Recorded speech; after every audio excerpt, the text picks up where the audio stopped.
These are the days of Elijah, declaring the word of the Lord.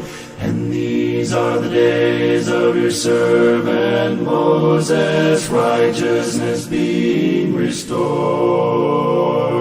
And though these are days of great trials, of famine and darkness and sword, still we are the voice in the desert crying, prepare the way of the Lord. Behold, he comes, riding on the cloud, shining like the sun at the trumpet call. Lift your voice as you hear jubilee, and down Zion till salvation comes. These are the days of Ezekiel. Hi, welcome to Verse of the Day. My name is Brandon Hathaway, and I'm the preacher here at the Westside Church of Christ in Owensboro, Kentucky. I want to thank you for joining me today as we open up the Bible and study the Word of God. We are in 1 Corinthians chapter 8. 1 Corinthians chapter 8, we're going to look at verse 8. 1 Corinthians 8 and verse 8. As you would take the time to read this entire chapter, 1 Corinthians 8, then you will find that it is a matter of eating food that has been offered unto idols. You had those who have been converted and see that the food being ate to idols was part of the ritual and worshiping and sacrifice to those gods, to idols.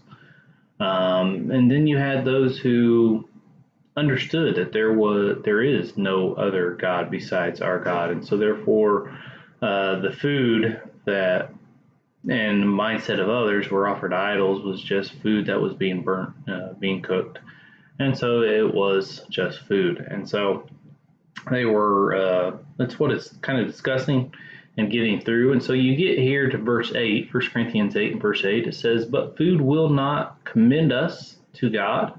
We are neither the worse if we do not eat, nor the better if we do eat." And whether we're talking about idol worship, again, I don't think in our culture here that we face such a problem as this.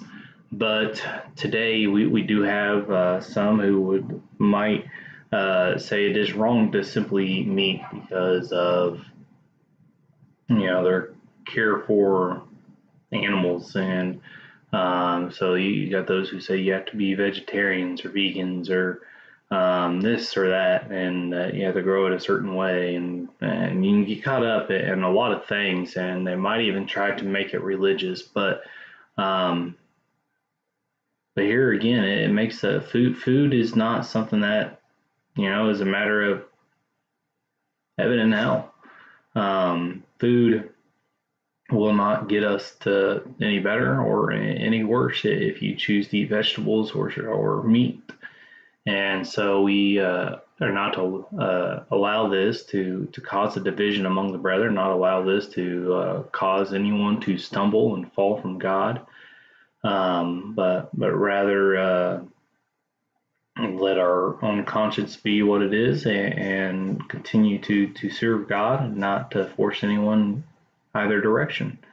And so it does go forth in these verses to make sure we consider the brother and not cause our brother to stumble. Paul even goes to the point of saying that if it would cause someone to stumble, that he would not eat meat again. But I don't believe there should ever come that issue today, and to the point of, as we study the Word of God, to find out whether or not it's right or wrong or okay or not okay to eat this or that food. So anyways, I want to thank you for joining me. I do appreciate it. Again, if you want to study that further, be more than happy to. Anyways, I appreciate you joining me today. I hope you have a blessed day today, and if the Lord is willing, I will talk to you later.